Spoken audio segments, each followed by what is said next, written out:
Alright guys, you see this title. We are back, but this time with some British content. This one is Top Gear, the most offensive clips in the world. Interesting. I don't even know what Top Gear is. I did do a little bit of research, I think, a while ago, and the most I can remember is maybe it's a TV show that has something to do with cars.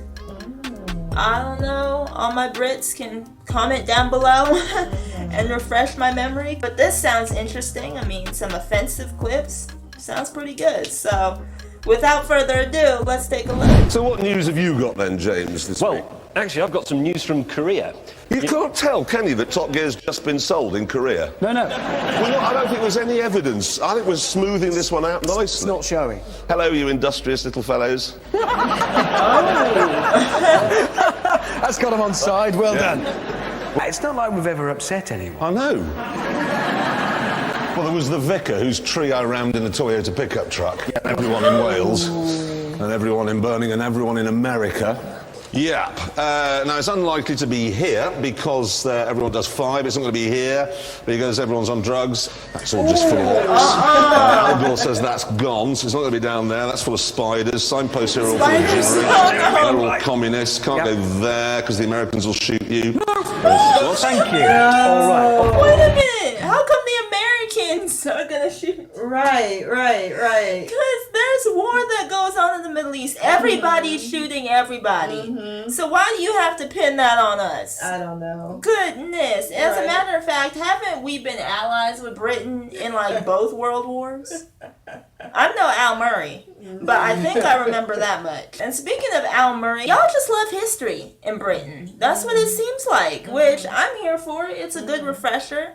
Because in America, our comedy doesn't usually center on, history all like that. Right. If anything, when we're talking about other countries and places, we're going to go off of stereotypes and run those into the ground. Yeah.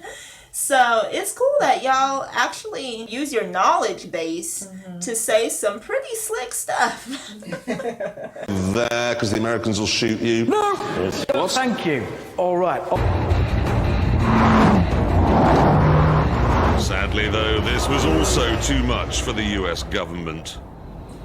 I just wanted to make sure that you guys are doing the documentary. Oh, it is a documentary. It's not like a fooling around show. No, it's a serious show. We Jeremy's got some nosy sincerity cops around wasn't here. convincing, and his hand gestures didn't help either. Shut up, you goddamn French No, that's cheese not eating gonna surrender help. monkey. Yep.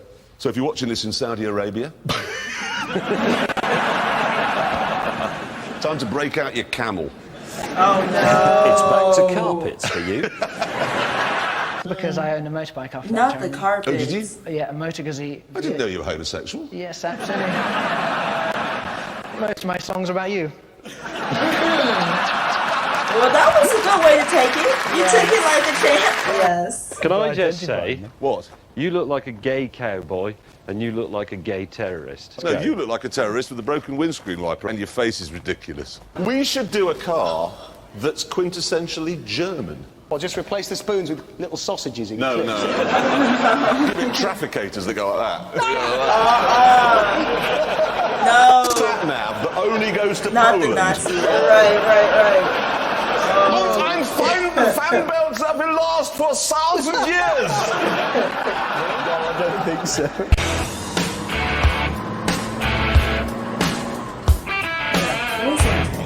No.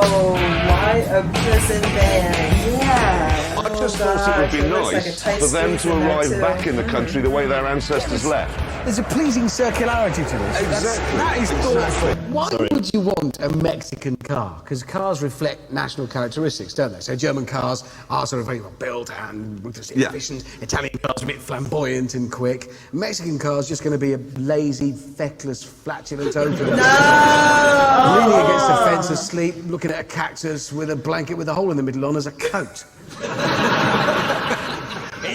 Wait a minute. Was he referencing like the outfits of like the It kind of just reminds me of like the photos you would see in like your history books, you know, of like I guess Spanish conquistadors. I think they were called. Is that what he's referring to? Oh, it sounds like the Mayan period and the Incas. Okay, but why did the cars have to be like that? Because I mean, I assume that that's a jab at like Hispanic people, but they're actually very hardworking. Right. Sometimes at the wrong things with all the cartels and whatnot, but they're very hardworking people. So I don't know that I fully understand where that joke came from, but I do like that the y'all's jokes really make you think, you know, because with a lot of American stuff, not all of it is obvious, but a lot of it is. So I like that these put your brain to use. It's interesting because they can't do food, the Mexicans, can they? Because it's all like sick with cheese on it. I mean, It's amazing. sick. Yeah, refried sick. I'm sorry, but just imagine waking up and remembering you're Mexican. Fried beans are amazing. I'd be proud to be Mexican if we're talking about food. Oh, what am I going to do all day? That's why we're not going to get any complaints about this, because the Mexican embassy, the ambassador's going to be sitting there with a remote control like this. Not the siestas. Complain, because this is a hard job, and I'm not just saying this to win favour with lorry drivers. It's a hard job. Lorry Change gear, drivers change gear, are the check your mirrors, murder a prostitute, change gear, murder. Check your. That's a lot of effort in a day. That is a proud moment. But there's a slope on it. You're right. It's definitely higher on that side.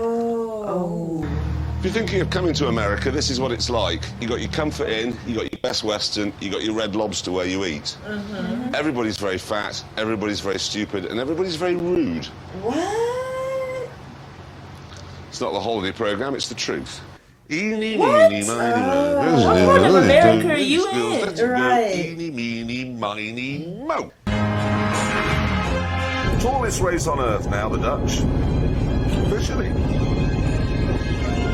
Mind you, they do take a lot of drugs. That's why they like Top Gear so much. Hello, Dutchie. Bentley is owned by VW. Yeah. That car was styled by a Belgian, and it was engineered by a man called Ulrich Eichhorn. Doesn't sound very British. Are you presenting Top Gear, or are you writing a letter to the Daily Telegraph? Well, I'm just saying that you know immediately that that car is German because it's got too much power. They've overdone it, as usual, like they did on their French holiday in 1939. James, the Queen is German, but you don't say Deutschland, Deutschland, über alles every time she comes on the television, do you? Well, I do, actually. Yeah, he does. They've nicked our airports, they've nicked all our fish, they've nicked all our building societies, they eat the heads off prawns, they throw donkeys off tower blocks, and they stab cows. That is the We still talking about the Germans? Anybody from Spain here? Sorry. Give me my fish back. Oh, Spain. I changed from first to third on my pre-selection gearbox, which means technically I short shifted. When I say short, I don't mean that. I'm not being rude. You keep saying short, don't you? No, I meant I short shifted. I didn't. I wasn't being clever. Left turn coming up in a hairpin. You're just telling me things you can see out the window now. You've got a cushion. Meanwhile, back in PC world... I didn't mean Jeremy's car was rubbish because it's a midget. I just meant that's what it is. It's an MG midget. I'm sorry. Honestly, I'm things still I'd rather confused. do Yeah. than drive one of those include presenting next week's show while gently cupping James's scrotum. And we're off the air in Korea. Yeah, goodbye, industrious little fellows. Give me a minute. I'm going to have trouble shifting that vision now. That's... Yeah, me too. We've also been... As usual, British comedy has once again left me a little speechless. I think I'm still just getting used to it and y'all's comedy style. Yeah. And that's why you probably didn't see me cracking up much like I normally do. But they were still good jokes. I was just trying to really listen and comprehend and make sure I was following what they were saying. And they threw some good jabs. I mean, at least this was not clickbait. This really was the most offensive clips as I continuously watch British comedy, I'm also noticing that y'all's humor is not meaning this in a negative way, but it's like y'all use a lot of crude humor. You know? Like being offensive or throwing some punches is kind of what y'all excel in when it comes to your comedy, and you know what? I'm here for it. I like it. I gotta say, I'm still getting used to your style of doing so, but it's fun. You know, that y'all have the guts and you're not sensitive so much so to where you can't take these jokes. Right. Because in America, there's way too much sensitivity. And it's like, dang, does everything have to have some hidden meaning? You know, does it always have to be offensive? You're right, yes. So it's nice and quite refreshing, actually, that y'all are chill enough to where you can take something pretty hardcore and laugh about it. Because they weren't even just throwing punches at other countries, they were also kind of throwing jabs at each other. Because he was like, well, yeah, most of my songs are about you. I guess I am homo. You know? Right. That was fun. That was fun. So, if you guys would like any more Top Gear clips, definitely let us know. Or any other British videos. I'm definitely open to kind of expanding my familiarity, you know, with things. That's why we do, you know, some sports, some American stuff. So, let's keep the variety going. Don't forget to like and subscribe while you're down there. And we will see y'all in our next one. Bye, guys.